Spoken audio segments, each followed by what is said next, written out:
अस्सलामुअलैकुम नाज़रीन, शाहिद चौधरी ऑफिशियल के साथ मैं हूं आपका मेजबान अब्दुल्ला तनवीर। नाज़रीन, आज से 2 रोज कबल यासिर शामी ने एक प्रोग्राम किया था जिसमें सीआईए कोतवाली एएसआई टीपो के खिलाफ उसने जो प्रोग्राम किया था, जो कि ज़ाहिर ऐसे नजर आ रहा था कि मन गढ़ंत, प्लांटेड और बेबुनियाद ये प्रोग्राम था। लेकिन जो लम्हा फिक्रिया था वो ये चीज थी कि जिस तरीके से इस बंदे ने डीआईजी सीआईए को जो इसने मुखातिब किया था वो एक मेरे नजदीक सहाफती असूलों से हटके था, और जिस तरीके से इस शख्स ने उनको बगैर किसी इन्वेस्टिगेशन के उन पर दबाव ला के उनको कहा था कि आप अपने एएसआई के खिलाफ चार्ज करें, उनको मुअत्तल करें, तो मेरे नजदीक ये चीज तो लम्हा फिक्रिया है। क्योंकि एक शख्स वो होता है जो कि बाख्तियार होता है, वो अगर ये चीजें करे तो समझ में भी आता है, लेकिन ये शख्स बेइख्तियार था, इसके पास कोई इख्तियार नहीं था। लेकिन जिस तरीके से भाई ये बंदा दबाव लेकर आ रहा था, तो मैं तो मतलब वहां पे लाजवाब हो गया था। तो ये चीज मैं चाह रहा था कि इसी हवाले से हम अपने senior crime analyst Shahid Chaudhary साहब से जानेंगे कि सर, यूट्यूबर अगर कोई शख्स हो तो उसके पास कितने इख्तियारात होते हैं, और क्या कोई भी सहाफी इस तरीके से डीआईजी सीआईए को मुखातिब कर सकता है, और क्या उनको दबाव में लेकर आया जा सकता है। अस्सलाम वालेकुम सर। वालेकुम अस्सलाम अब्दुल्ला। सर कैसे हैं आप? अल्लाह का शुक्र। सर यकीनन आपने भी यासिर शामी का प्रोग्राम देखा होगा यूट्यूब पे, तो कौन सी ऐसी चीज थी जिसने आपको मुतनफर किया? अब्दुल्ला, इस प्रोग्राम में जो है ना, मैंने तो वाज़ह तौर पे ये चीज़ नोट की है कि यासिर शामी ने जो है ना अपने इख्तियार का, अलग यूट्यूबर बेइख्तियार होते हैं, इस शख्स ने जो है ना जो लैंग्वेज इस्तेमाल किया ना, वाज़ह तौर पे देखा जा सकता है कि ये सीआईए के सरबराह और लाहौर पुलिस के जो है ना इतने दबंग पुलिस ऑफिसर को जो है ना ब्लैकमेल करने की नाकाम कोशिश की है। अच्छा सर, एक चीज नजर आई थी कि ये शख्स अपने गैर कानूनी मकसद को पूरे करने की खातिर डीआईजी सीआईए को कॉल पे लेता है और उसके बाद कहता है कि सीएसआई को बगैर किसी इंक्वायरी के मुअत्तल कर दिया जाए। सर आप नहीं देखते, एक तरफ तो ये ह्यूमन राइट्स की वोलेशन भी हो रही है। यार अब्दुल्ला, पता है क्या है, इस शख्स ने जो काम किया है ना, सबसे पहले तो इसने जो है ना अपना लबो लहजा जो है ना इस तरह रखा हुआ है कि जैसे ये खुदा ना हादसा डीआईजी सीआईए के ऊपर कोई सरबराह लगा हुआ है। और दूसरा ये जो है ना, ये मेरी नज़र में कोई अच्छा इकदाम नहीं है। असल में तरीकाकार ये होना चाहिए, बल्कि तरीकाकार यही होता है कि किसी भी शख्स के बारे में अगर कोई शिकायत जाती है ना, तो अफसरान को उसकी इंक्वायरी करनी चाहिए, ताकि जो मुलाजमीन है, जो मुतहद है ना, इनकी हौसला शिकनी ना हो और ह्यूमन राइट्स जो है ना इनकी वायलेशन ना हो। अच्छा सर, यासिर ने एक बात कही है कि पुलिस ने 5 लाख रुपया रिश्वत का मुतालबा किया था, क्योंकि आप क्राइम की भीड़ पे बड़ी गहरी नजर रखते हैं। सर आप क्या समझते हैं, ये बात दुरुस्त है? यार अब्दुल्ला देखो, सारी रिकॉर्डिंग उसने सुनाई है, जो होता रहा, किस तरह वो चीख चीख के जो है ना बातें कर रहा है, और उसकी बातों से ये नजर आ रहा था। मैंने तो सोचा पता नहीं प्रोग्राम में क्या बम फाड़ने लगा है, लेकिन जो है ना ये 5 लाख के इल्जाम वाली उसकी बात इसने कोई नहीं सुनाई। क्या वो जो खातून या जो मोहतरमा या जो अम्मा जी पास बैठी हैं, उनके पास इस चीज का कोई प्रूफ नहीं था? अगर बाकी ये प्रूफ दिखा सकता था तो 5 लाख रुपए रिश्वत एक बहुत बड़ा, यानी कि एक जुर्म है किसी से रिश्वत का तकाजा करना, उसका प्रूफ इसने क्यों नहीं पेश किया? इन्हीं चीजों से अंदाजा होता है कि ये 1-2 चीजें दिखा दी, बाकी सब प्लांटेड नजर आ रही थी। तो सर ये इस ऑडियो की मतलब कितनी अहमियत थी कि इतना ही सख्त प्रोग्राम कर दिया गया इस ऑडियो को सुनने के बाद? यार अब्दुल्ला, असल में होना ये चाहिए था कि ये जो ऑडियो ना इसका फ्रांसिक होता। जब तक फ्रांसिक मैच ना करे और फ्रांसिक में ये चीज कंफर्म ना हो कि बोलने वाला और दूसरा बंदा जिसके साथ बात हो रही है ये दोनों वही हैं, जब तक फ्रांसिक रिपोर्ट ना आए तो आप उसके बारे में कोई हतमी नताइज नहीं दे सकते। आज आपको पता है डीफेक टेक्नोलॉजी इतना इंप्रूव कर गई है कि असल और नकल का पता नहीं लगता। ये पता नहीं लगता आवाज किसकी है, कौन क्या कह रहा है। लोगों की आवाजों को मिक्स करके जो डीफेक टेक्नोलॉजी में आपको पता है कितना इसको ज्यादा, इतने बड़े सियासतदान, हमारे जो चीफ जस्टिस साकिब निसार थे उनकी वीडियो बन गई थी। तो बगैर फ्रांसिक रिपोर्ट के इतना दबंग प्रोग्राम कर देना कि पता नहीं, मैंने तो प्रोग्राम स्टार्ट में समझा कि पता नहीं इस प्रोग्राम में क्या जो है ना शुरलियां छोड़ने लगा यासिर शामी, लेकिन वही काम हुआ, खोदा पहाड़ और निकला चूहा। बात कुछ भी नहीं थी। ये सबूत कोई भी जो है ना, जो प्रूफ होता है जिसकी बिना पे उसके ऊपर एफआईआर दर्ज हुई है, वो ये पेश नहीं कर सका। कोई ऑडियो में ऐसी चीजें, पैसों का जिक्र ही नहीं है। ठीक ठीक, क्योंकि सर ये अपने प्रोग्राम के इख्तिताम में कह रहा था कि इमरान हमारा हीरो है। सर क्या आपने उस लड़के का सीआरओ चेक किया? यार ये पहली बात तो जो आपने कहा है ना कि इमरान हमारा हीरो है, इमरान डीआईजी सीआईए को ये कह रहा है, तो यार बोलने का कम से कम बंदे को तमीज होनी चाहिए। ये मैं इसको समझता था कि ये पढ़ा लिखा, लेकिन जब मैंने रिसर्च किया तो मुझे पता लगा ये भी हमारी तरह ही है, पढ़ा लिखा, जैसे हम पढ़े लिखे हैं। तो बात ये होती है कि कम से कम जो है ना सीआरओ रिकॉर्ड इसको चेक करना चाहिए था। इस शख्स ने उसका सीआरओ का रिकॉर्ड क्यों नहीं दिखाया, मुझे आप ये बताएं। इसका सीआरओ रिकॉर्ड मैं स्क्रीन पे दिखा रहा हूं, आप ये देखो, जिस बंदे के ऊपर 30 के करीब मुकदमात हैं, हर नोयत का मुकदमा इसके ऊपर है, 379 फलां डमकान। आप चेक करें ना, जिस शख्स को कोई ये शक है कि ये सीआरओ जो है ना छोटे मुकदमात पर मुश्तमिल है, तो वो तस्वीर ले, इसको जूम करके पढ़ ले कि किस किस नोयत के इसके ऊपर मुकदमात हैं। अगर ऐसे शख्स को पुलिस ने उठा लिया है और उसको रख के तफ्तीश कर रहे हैं, तो ये हर जगह पे ऐसे ही होता है। जब भी पुलिस किसी क्रिमिनल को गिरफ्तार करती है ना, तो जब गिरफ्तारी डाल जाए फिर तो तफ्तीश ही नहीं हो सकती। ये सारे मामला सीआईए जैसी एजेंसी ने ना सब कुछ पहले करना होता है। जिस वक्त ये गिरफ्तारी डाल देते हैं उसके बाद रिमांड आता है, फिर पुलिस वाले मार ही नहीं सकते, ना तशद्दुद कर सकते हैं, ना उससे पूछगिछ कर सकते हैं। ये अमल जो है ना कमजोर हो जाता है। ये सारा कुछ पहले होता है। तो इसने सीआरओ क्यों नहीं दिखाई, ये क्यों नहीं बताया कि ये बंदा रिकॉर्ड याफ्ता था। आप मेरी हमारी स्क्रीन पे देखें ना, इसका पूरा रिकॉर्ड मैं दिखा रहा हूं जो ये साबित करता है कि पुलिस से अगर इसको गिरफ्तार किया हुआ था या इसको उठाया हुआ था या इसको अपसे बचाव में रखा हुआ था तो किस वजह से रखा हुआ था, ये सारी चीजें सीआरओ से क्लियर हो जाएंगी। क्योंकि सर ये चीज मैंने भी देखी थी कि ये जब डीआईजी सीआईए इमरान किशोर को कॉल करता है ये शख्स, तो उसमें ऐसे लग रहा था जिस तरीके से मतलब कि एक दबाव लाया जा रहा है उनके ऊपर कि आप लाजमी ये चीज करें बगैर किसी तहकीक के। सर आप क्या समझते हैं ये सहाफती असूलों के खिलाफ नहीं होगी चीज? यार अब्दुल्ला, मुझे इसी चीज का तो रंज है कि इमरान किशोर जो है ना बड़े दबंग ईमानदार आदमी हैं। उन्होंने सीआईए को जिस तरह से मैनेज किया हुआ, ये तारीख रकम कर गए हैं। और ये प्रोग्राम में पंजाबी में कह रहे हैं अम्मा जी मैं एंदा एनू एनू। यार कम से कम बंदे को शर्म आनी चाहिए। तुम हो क्या?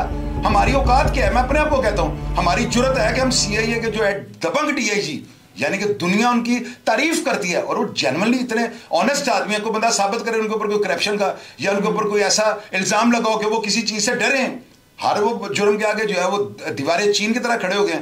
यार इस बंदे को इतनी भी शर्म नहीं आई। आइंदा ये रवायत कायम हो जाएगी। अब्दुल्ला, अगर आज हम इस प्रोग्राम को कंडेम्ड नहीं ना करेंगे, अगर हम इसकी मज़ाहमत नहीं करते, हम यासिर शामी के इस प्रोग्राम का चीरू-पाड़ा नहीं करते, तो यकीन करें आइंदा तो फिर मैं भी ऐसे ही काम करूंगा। मैं किसी भी एसएचओ को फोन करूंगा, लाइन पे लूंगा, अगर वो लाइन पे आ जाए ठीक है, वरना मैं कहूंगा देखें ये मेरा फोन नहीं उठा रहा। मैं इस तरह तो महकमे के लिए मेरा मतलब एक पुरसाने हाल भी इनका कोई नहीं होगा। महकमा पुलिस को जो है ना कमजोर करने वाली बात है। एक एंकर उठकर डायरेक्ट डीआईजी को कॉल कर रहा है और बोल किस तरह से रहा है, एंदा एनू। यार को तमीज होनी चाहिए बंदे को। मैं यासिर शामी को ये पूछना चाहता हूं, तुम्हारी तो क्राइम की लाइन ही नहीं है। तुम तो कॉमेडी एंकर हो, अच्छे दिलचस्प तुम कंटेंट बनाते हो। एक मौलवी साहब थे, उनके कितने बच्चे थे, इसने उनको अश्लील कर दिया। मदनी साहब हैं, उनको जाकर ट्रोलिंग करके यानी इंटरव्यू करते वक्त ये जो है ना करता है। ठीक है, लोग इसको पसंद करते हैं, मेरा कोई इसके साथ कुछ जेलसी नहीं है। इसकी फील्ड और है, ये कॉमेडी कंटेंट बनाते हैं और हम लोग जो है ना क्राइम पे काम करते हैं। मेरे पास तजर्बा है, बेशक मैं इतना पढ़ा लिखा नहीं हूं, लेकिन अल्लाह के हुक्म से पूरे पाकिस्तान के क्राइम रिपोर्टर इकट्ठे कर लें, ये खुद कहेंगे शाही साहब हमारे उस्ताद हैं। बिल्कुल सर। अच्छा सर, एक चीज क्लियर कीजिएगा, क्योंकि जरी सी बात है आप भी पंजाबी बोलने वाले हैं, और जिस तरीके से वो बातचीत चल रही थी एंदा एनू, तो सर आप क्या देखते हैं, अगर आपकी डीआईजी जो सीआईए के डीआईजी है उनसे बातचीत होती है, अगर पंजाबी में भी होती है, आप किस किस्म के अल्फाजों का चुनाव करेंगे? यार अब्दुल्ला, मैं उनको सर कह के बात करूंगा, मैं उनसे आगे कोई भी बात होगी अगर गोशगुजार करूंगा तो मेरा एटीट्यूड जो है ना एक बड़े मिडलमैन आदमी की तरह होगा। मैं उनको कतई तौर पे ये नहीं कहूंगा। मैंने तो आज तक कभी इतनी मेरी रिकॉर्डिंग पुलिस वालों के साथ चली है, कोई बंदा साबित कर दे कि मैंने कभी किसी पुलिस वाले को कहा हो कि मैं यूट्यूब चैनल का ऑनर बोल रहा हूं, इससे पुलिस वाले जो है ना थोड़ी टेंशन ले जाते हैं कि पता नहीं हमें ब्लैकमेल कर रहा है। मेरी आज तक जितनी ऑडियंस चली है बड़े बड़े अफसरान के साथ, मैंने यही हमेशा कहा कि मैं एक आम शहरी हूं। फिर जब बात के दौरान उससे पूछा कि जी आप क्या करते हैं, तो मैंने बता दिया मेरा छोटा सा यूट्यूब चैनल है। यार ये देखे किस तरह कॉल मिला रहा है, डायरेक्ट कॉल मिलाता है, कहता है मैं देख रहा हूं ये फोन है, उन्हें जवाब देगा। यार ये तो थ्रेट कर रहा है उनको। ये बातें एंकर के करने वाली नहीं है। और मैं यासिर शामी के इस इकदाम को बड़ा मजम्मत इसकी करता हूं और मैं इसको कहूंगा भाई तुम वही काम करो जो कर रहे हो, इस तरह के कामों को ना करो। तुम्हारे पास जरा सा भी एक्सपीरियंस नहीं है। तुम एक देखो एक तुम्हारा होता क्या, पहले तो ये बताओ ना कि तुम्हारे पास इतनी पावर है कि तुम डीआईजी सीआईए के साथ जो इस तरह के लबो लहजे के साथ बात करो।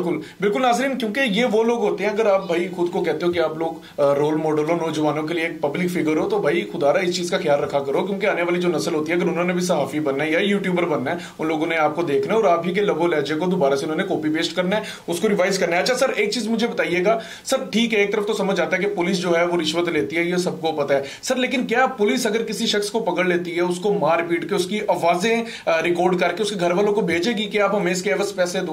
यार अब्दुल्ला देखो मेरी बात सुनो, ये जो थोड़े लोग जो है ना जो जाहिल है, जो इस तरह नॉलेज नहीं रखते, वो तो ये कहेंगे यासिर शामी ने बड़ा प्रोग्राम दबंग किया है। और अल्लाह के बंदे मेरी बात सुनो, मेरी अकल तो तस्लीम नहीं करती कोई पुलिस वाला इतनी जुर्रत कर जाए कि किसी बंदे को मारते हुए, डंडे मारते हुए उसकी आवाजें सुनाए और आवाजें सुनाने के बाद जो है ना वो अपने आप को महफूज समझे। और अल्लाह के बंदे उसके वारस फौरी तौर पे मेडिकल की तरह देंगे। उनको शक पड़ जाएगा हमारे बंदे पे तशद्दुद हुआ है, सुबह वो जाके कोर्ट में जो है जिला कचहरी जाएंगे, वहां पे उसके खिलाफ जो है मेडिकल के ऑर्डर लेंगे, बंदे का मेडिकल कराएंगे, पुलिस वाले के खिलाफ एफआईआर दर्ज हो जाएगी। क्या वो पुलिस वाला पागल है, बेवकूफ है, वो अनाड़ी है? अगर वो एएसआई है तो उसका रिकॉर्ड चेक करें, उसकी सर्विस बुक को चेक करें, उसके खिलाफ कितनी इंक्वायरियां आज तक हुई हैं, उसको कितने शोकाज नोटिस मिले हैं, कितनी दफा वो मुअत्तल हुआ है, कितनी दफा वो डिसमिस हुआ है, कितनी दफा उसके खिलाफ एफआईआर दर्ज हुई है, सारा कट्टा चट्टा सामने खुल जाएगा। बिल्कुल सर, ये तो कोई तरीका कर रही है कि आप जो है खुद ही जज बने हो। यार आपकी औकात क्या है, मुझे ये बताओ कि आप एक यूट्यूबर हो, अच्छा काम करते हो, लेकिन आपने वही कंटेंट करो ना जो आप करते हो। आपने क्यों ये काम किया है? एक अम्मा आप कह रहे हो कि मेरे पांव आगे पड़ लेंगे, अम्मा जी ये बातें बताने का मकसद क्या था? और ये सारी बातें पब्लिक के इमोशंस के साथ खेलने वाली हैं। पब्लिक को जो है ना एक बड़ा, उस खातून को जो है उसके बेटे को बड़ा पारसा बना के जो है ना पेश करने की जो है वो उससे सारी जरूरत की है, सारी वो कोशिश की है, और ये कमजोर कोशिश थी। बेशक मैं इतना पढ़ा लिखा किताबों का नहीं हूं, लेकिन इन कामों का कीड़ा हूं। मैंने जिस नजर से ये प्रोग्राम देखा है, सारा प्रोग्राम पेड है। आपने तो ये कहा प्लांटेड है, फलाना ढमकाना है। मैं दावे से ये बात करता हूं, अम्मा जी ने इसको यासिर शामी को कुछ लगाया हुआ है जिस वजह से वो इस तरह बोल रहा है। ये कोई तरीका कर रही है। ये साफी जो असूल है ना, कतई तौर पर उनको जो है ना पूरा नहीं कर रहा। सर मतलब बिहाइंड द सीन कोई ना कोई गेम चली हो। और यार 100% ये सारा काम चला हुआ है, 100%। और बताएं क्या कहना आपने? अच्छा, क्योंकि सर प्रोग्राम देखे तो ऐसे लग रहा था कि पब्लिक को इमोशनली तौर पे बहुत ज्यादा मतलब हाइप दी जा रही है और कहा जा रहा है। अब्दुल्ला ये आपको लग रहा है ना आपका इस फील्ड से ताल्लुक नहीं रहा, तो मैं इन्हीं बंद गलियों और तंग रास्तों में सारी जिंदगी गुजार चुका हूं, तो मैं किसी और आंख से देखता हूं, और यही मेरा तजर्बा है जो मैं लोगों से शेयर करता हूं, लोग उसको सराहते हैं। ठीक हो गया। अच्छा सर, इस शख्स के हवाले से मतलब मैं जातियात पे नहीं आ रहा, लेकिन मेरी 2-3 फील्ड के जो लोग थे उन्होंने भी बातचीत की है, तो उन्होंने भी कुछ करैक्टर के हवाले से बातचीत की थी। आपका तजर्बा क्या कहता है? जरी सी बात, इंसान है, गलती कुताही हो जाती है। आप क्या समझते हैं ये मतलब किस किस्म का करैक्टर अपनाया गया और ये क्या किया गया सर? यार अब्दुल्ला, इसका जो बैकग्राउंड है ना यासिर शामी का, जो मेरे सुनने में आया है कि ये सरफ की किसी कंपनी के साथ अटैच था, और ये घरों में जो होता है ना 2 बड़े डिब्बे आप खरीद लें तो एक सैशे पैक आपको फ्री दिया जाएगा, इसका वो काम था। अब उसके बाद ये मुजीबुर रहमान शामी साहब जो है उनके पास जाता है, वो इससे प्यार लाड करते हैं, यानी कि वो इसको बच्चा समझ के ना इसको कहते हैं तुम यूट्यूब पे काम करो, बस ये काम करना शुरू कर देता है। और ये जो है ना इसको गुलकारी का शौक था, और ये इतना पढ़ा लिखा नहीं है, क्योंकि इसकी लैंग्वेज जो है ना वो बता रही है, इसका काम करने का तरीका। मैं तो हैरान परेशान हो गया हूँ। मैं खुद इसके प्रोग्राम को बड़े शौक से देखता था कि यार ये बंदा जो है ना अच्छे कंटेंट बनाता है। जब इसने नासिर मदनी के साथ वो मौलवी साहब जिनके 20-30 बच्चे थे, उनके मुंह पे खड़े होकर उनको फिल्म चलाता जा रहा है, तो मेरे दिल से थोड़ा सा ये ना थोड़ा खट्टा हो गया, मुझे ये अच्छा नहीं लगता था। तो अभी तो इसने जो है अजीब सा काम कर दिया।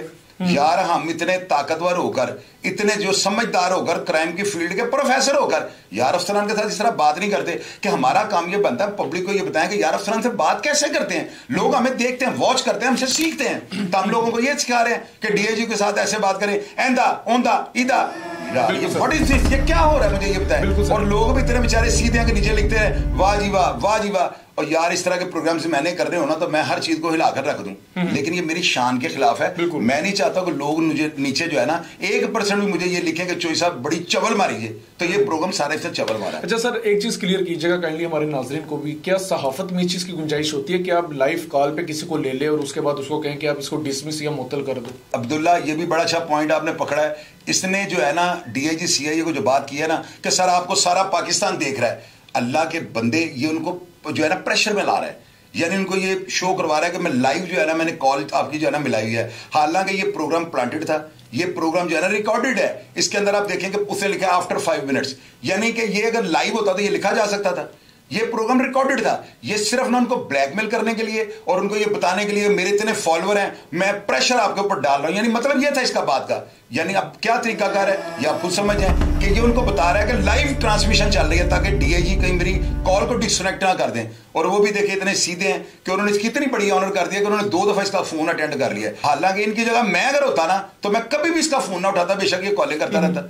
यार बोलने का तरीका अगर होना चाहिए। शुरू में ये इमरान कहने लगा, इसके मुंह से निकलने लगा है, लेकिन इसने सोचा कि नहीं मैं नाम नहीं ले सकता, तो फिर कह रहा है माई को, मां जी मैं एंदा वे ना हुणी एंदा फोन आंदा है एंदा। यार ये बोलने का तरीका कर ऐदा इन्हू कहना नहीं आंदा, ये एंदा कह रहा है, तो ये खुद को एंकर समझ रहा है। गलत है यार, नहीं करना चाहिए। मैं तमाम यूट्यूबर्स को कहूंगा कम अज कम अदारों के सरबराह के साथ बात करने का तरीका कर तो सीखें।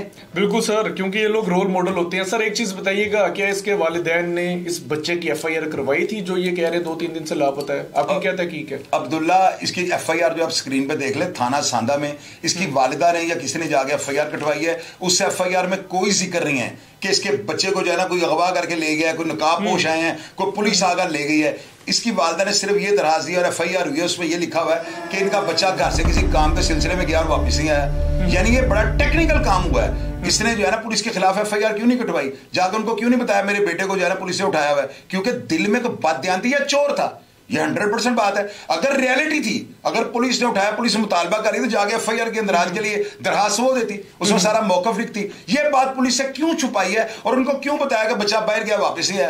तो वहां पे वो कह रही है कि हमसे 5 लाख रुपए रिश्वत, कोई प्रूफ दिया इन्होंने? कोई ऑडियो सुनी है आपने 5 लाख रिश्वत की? तो ये सारा प्रोग्राम प्लांटेड और फेक और मनगढ़ंत बोगस बेबुनियाद है। अच्छा सर, मुझे आखिरी क्वेश्चन क्लियर कीजिएगा काइंडली। सर जहरी सी बात है, आप ये क्राइम की बीट के आप बेदाज बादशाह और आप इस चीज के ऊपर बड़ी गहरी नजर भी रखते हैं और आपका जो एक्सपीरियंस है, मैं चाह रहा हूं बी न्यूट्रल। आप अपने एक्सपीरियंस से क्या कहना चाहेंगे जो हमने ऑडियो में वाज़ेह सुनी है जिसपे वो कह रहे हैं कि तशद्दुद किया जाता है और उसकी जो चीखों पुकार थी, सर आप क्या समझते हैं कि ये वाकई सच है या फिर ये प्लांटेड है? अब्दुल्ला देखो, आप ऑडियो दोबारा खोल के सुनो।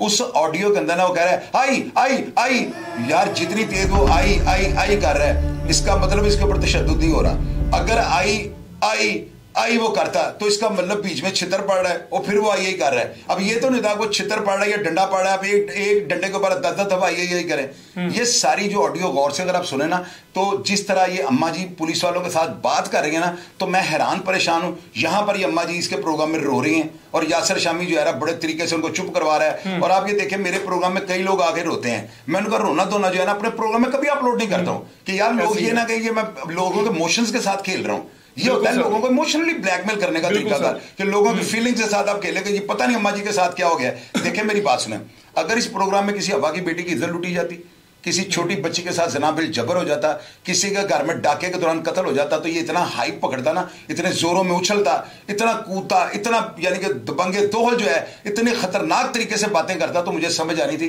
कि वाकई ये अलमिया था एक। यार ये छोटा सा इशू है, पुलिस वाले रोज ऐसे केस करते हैं, उठाते हैं, मारते हैं, रिश्वत भी लेते हैं, करप्शन भी करते हैं, लेकिन ये मतलब नहीं होता इतनी छोटी सी बात। अभी 5 लाख रिश्वत का तकाजा हुआ है और प्रोग्राम ऐसे हुआ जैसे वहां पर उनकी सारी जायदाद पुलिस वालों ने लिखवा ली है। ये क्या था? ये प्लांटेड है। हालांकि इतना इशू नहीं है जिसको इतनी ज्यादा हाइप दी जाए, तो इसने कितनी हाइप दी है, क्यों दी है, इसकी वजह ये बताएं। क्योंकि सर मैंने ऑडियो के बाद इसलिए किया कि ये ऑडियो सुनने के बाद ही ना ज्यादातर जो हमारी जो पब्लिक थी वो ज्यादा इमोशनल हुई और उनके ज़हन में भी यही बात थी कि भाई इसके साथ वाकई ही ज्यादती हुई है। लेकिन नाज़रीन, और यार अब्दुल्ला 5 लाख लिए ही नहीं गया, ज्यादती किस चीज की? अब उसको मार पड़ी है ना, उसका रिकॉर्ड चेक करे। अब इस तरह रिकॉर्ड याफ्ता बंदा जो होगा उसको कौन बंदा शरीफ आदमी कहेगा? 379 सारी दफात जो इसके ऊपर लगी हैं, तो मैं तो इसको कभी भी शरीफ आदमी नहीं कहूंगा। मेरी बात सुनो ना, 5 लाख रुपए अगर लिया जाता, चले फिर भी ये बात है कि 5 लाख रुपए बड़ी रिश्वत है गरीब आदमी के लिए, वो ली नहीं गई, वो ली तो है ही नहीं किसी ने। अम्मा जान यही कह रही है 50,000 लेके गई हूं, मेरे मुझे कहता 5 लाख लिया, 5 लाख लिया। और भाई ये कोई बकरा खरीदने गई है या कोई बाजार से दालचीनी खरीदने गई, दुकानदार कह रहा है अम्मा जी पैसे पूरे ले आओ। पुलिस ऐसे नहीं करती। आजकल रिकॉर्डिंग का दौर है, कोई पुलिस वाला इस तरह जो है ना कभी भी नहीं कर सकता, कभी भी नहीं कर सकता। उसको नहीं पता कि दूसरे फोन से व्हाट्सएप पे भी रिकॉर्डिंग हो जाती है। बिल्कुल, सारी दुनिया इन सिस्टम्स को जानती है। तो ये कह रही है कि हमारे पास 5 लाख की जो है वो ऑडियो नहीं है, तो बाकी सारी बातों की ऑडियो है, तो 5 लाख की ऑडियो भी लेके आए ना, लेकर आए। बिल्कुल। अच्छा सर, आखिरी क्वेश्चन है मेरा अब आपसे। सर एज अ रिसर्चर मुझे एक बात बताइएगा, हम एज अ रिसर्चर अपने पॉइंट ऑफ व्यू से हमने प्रोग्राम को देखना होता है। तो उसकी जो वालदा थी वो एक ही बात बार बार कर रही थी कि मेरे बेटे ने डकैती नहीं की, चोरी नहीं की, कोई साइकिल नहीं चोरी की। सर आप क्या समझते हैं कि एक बात को बार बार दोहराना, आपका क्या एक्सपीरियंस है सर? मुझे जरा इसकी वजह ये थी, जो मेरा अंदाजा है, जो मेरा एक्सपीरियंस क्या रहा ना, हालांकि अम्मा जी को ये कहना चाहिए था मेरे पुत्र ने कभी बैंक नहीं लुटिया, मेरे पुत्र ने कभी कत्ल नहीं किया, मेरे पुत्र ने कभी कोई जो है बम धमाका नहीं किया, मेरे पुत्र ने कभी जो है ना जिला कचहरी फायरिंग नहीं की थी। इस तरह की बातें करती तो वो जुर्म फिक्स हो जाने थे। उसकी वालदा का फोकस सिर्फ चोरी, डकैती और मोटरसाइकिल छीनने पर है। इसका मतलब उनको ये शक था कि हमारा बेटा ये वारदातें कर सकता है, दूसरी बात या दूसरी दफा का नाम क्यों नहीं लिया? ये सोचने वाली बात है। ये सारा प्रोग्राम जिस तरह ये करते हैं, मीनारे पाकिस्तान में लड़की जो आशा थी उसको भी किसने और एक एंकर ने उसको पॉलिश करके सारी बातें समझाई, बाद में इनका पोल खुल गया। ये भी प्रोग्राम अम्मा जी को सिखाकर किया गया। जो बात उन्होंने जूम में नहीं किया उसको काट के एडिट करके प्रोग्राम पब्लिक के आगे रख दिया गया। बिल्कुल सर, बिल्कुल। नाजरीन, आपने एक चीज, अगर आपने ये प्रोग्राम नहीं देखा होगा इसको दोबारा देखिएगा और एक चीज आप भी इस चीज को नोट करेंगे कि इस प्रोग्राम में एंकर साहब जो हैं वो जरूरत से ज्यादा हाइपर हो रहे हैं और इस चीज को ऐसे हाइप दी जा रही है कि वाकई ये बच्चा जो है ये बेकसूर है। हालांकि हमने उसका जो सीआरओ चेक किया उसके ऊपर जो दर्ज एफआईआर है वो भी सामने रख दिया। और दूसरी बात जाते जाते मैं करना चाहूंगा कि अगर पुलिस भी कहीं पे गलत होगी, हम लाजमी जो पुलिस होगी उसको भी हम नंगा करेंगे, उसके जो बुरे काम होंगे हम आपके सामने मंजरेआम पे रखेंगे। लेकिन एक चीज आप नोट कीजिएगा, जहरी सी बात है, जो बड़े बड़े बड़े उहदों पे होते हैं, ये लोग ऐसे नहीं बन जाते, बड़ी मेहनत होती है, सालों की इनकी स्टडी होती है, तब जाके ये लोग बनते हैं। अगर हमारा ये फर्ज है, क्योंकि खुदा का भी यही कहना है कि मैंने जिसको इज्जत दी आप भी उसको इज्जत हो, तो खुदारा हमें भी लोगों को इज्जत देनी चाहिए। और लास्ट मेरा ओपिनियन ये होगा ऐसे एंकरों के हवाले से कि खुदारा अगर आपको 2 से 3 लोग भी देखते हैं तो अपना जो एटीट्यूड है उसको लाजमी तौर पे अच्छा रखें, क्योंकि कोई ना कोई आपको देख के आपसे सीखते हैं और उसी ने आपको ही फॉलो करना होता है, आपको ही कॉपी करना होता है। अब्दुल्ला, एक बात मैं करनी चाहता हूं, इस प्रोग्राम में आपने एक चीज नोट नहीं की, ये यासिर शामी एक एंकर है, यानी कि इसको मैं तो एंकर ही कहूंगा ना, इतने अच्छे प्रोग्राम ये करता है, ये जमीन पे क्यों बैठा हुआ है? आप ये नोट करें ना कि अम्मा जी को कुर्सी पे बैठाया, खुद नीचे बैठा हुआ है, हालांकि ना किसी अब्बा की बेटी की इज्जत लूटी, ना कोई बैंक पे डाका पड़ा, ना कोई पुलिस वाले तो वो तो खिलाकियात के तौर पे मतलब नहीं खिलाकियात के यार हमारे पास लोग नहीं आते, हम जमीन पे बैठ जाते हैं। ये सिर्फ पब्लिक को दिखाने के लिए कि मैं बड़ा पारसा हूं, मैं बड़ा डेड ऑनेस्ट हूं, बड़ा मैं हमदर्द लोगों का गरीब परवर आदमी हूं। यार एंकर को कुर्सी में बैठना चाहिए था, ये पब्लिक की जो मोशंस हैं, उनकी जो फीलिंग्स हैं, उनके साथ खेला है। और दूसरी बात आपको ये बताता हूँ, डीआईजी सीआईए को फौरी तौर पे ये एफआईआर खारिज करनी चाहिए या इस एएसआई के खिलाफ जो है ना इंक्वायरी करनी चाहिए। अगर इंक्वायरी में उसकी सर्विस बुक का रिकॉर्ड बोलता है कि ये क्रिमिनल है तो उसको उल्टा लटका दे, अगर ये बंदा करप्ट है तो इसको गोली मरवा दें, इसको सजाए मौत दे दें। लेकिन ये कोई तरीकाकार नहीं कि कल को क्या होगा, मैं और आप उठेंगे, किसी भी अफसर को हम ब्लैकमेल करना शुरू कर देंगे। अगर वो हमारा फोन नहीं उठाता, हमसे बात नहीं करता, तो दिन सुबह क्या डीआईजी साहब उसके खिलाफ भी एक्शन लेंगे? ये तो एक नई रवायत को जन्म देने वाली बात है, एक नया ट्रेंड सेट बनाने वाली बात है, जो कि मुझे काबिल कबूल नहीं। अगर इस एएसआई के खिलाफ जो कार्रवाई वापस ना ली गई, इसकी एफआईआर को खारिज ना किया गया, तो महकमा पुलिस वाले तैयार हो जाएं एक नए ट्रेंड सेट के लिए। कल को हमारे जैसे 2 नंबर 3 नंबर 5 नंबर यूट्यूबर उठकर जो है ना इनकी इज्जत के ऊपर कॉम्प्रोमाइज करना शुरू कर देंगे, इनके ऊपर उंगलियां उठाएंगे और महकमा पुलिस जो है कमजोर होता जाएगा। डीआईजी सीआईए को फौरी तौर पर इस एफआईआर को अखराज करना चाहिए या कम से कम उस एएसआई के खिलाफ जो है ना इंक्वायरी करें। बिल्कुल। और ये जो है ना ह्यूमन राइट्स की वायलेशन है, और ये जो मातहत हैं इनकी हौसला शिकनी होगी। और आप देख लीजिएगा इस एफआईआर के बाद जो है ना महकमा पुलिस में बड़े मतहत अफसर जो है ना अपने अफसरान के रवैये से नाला हो जाएंगे। और ये डीआईजी साहब के लिए अच्छी बात नहीं है। सर, मैं माजरत चाहता हूं कि मैंने आपके बारे में कुछ बातें ऐसी कर दी हैं जो कि मुझे करनी चाहिए थी। अगर आप इस रवायत को जन्म दे गए और आप अगर इस प्रोग्राम के ऊपर, मेरे इस प्रोग्राम के बाद आपने कोई इसका फीडबैक ना दिया, कोई इसका रद्द-ए-अमल ना आया, तो यकीन कीजिएगा महकमा पुलिस मजीद कमजोर हो जाएगा और यूट्यूबर पुलिस के ऊपर चढ़ जाएंगे। बिल्कुल सर, खुदारे इसके ऊपर इंक्वायरी लाजमी की जाए। और सर की ही बात मैं रिपीट करूंगा, अगर ये शख्स वाकई ही मुलजिम है तो इसको मतलब फांसी क्या दीजिए सर, इसको हटा दिया जाए परमानेंटली तौर पे। और अगर ये शख्स के साथ जुल्म ज्यादती हो रही है, चाहे वो पुलिस वाला हो या फिर वो एक आम शहरी हो, उसको इंसाफ मिलना चाहिए। प्रोग्राम का फीडबैक नाज़रीन जरूर दीजिएगा। इसी के साथ अपने मेजबान अब्दुल्ला तनवीर को इजाजत दीजिए। अल्लाह निगहबान।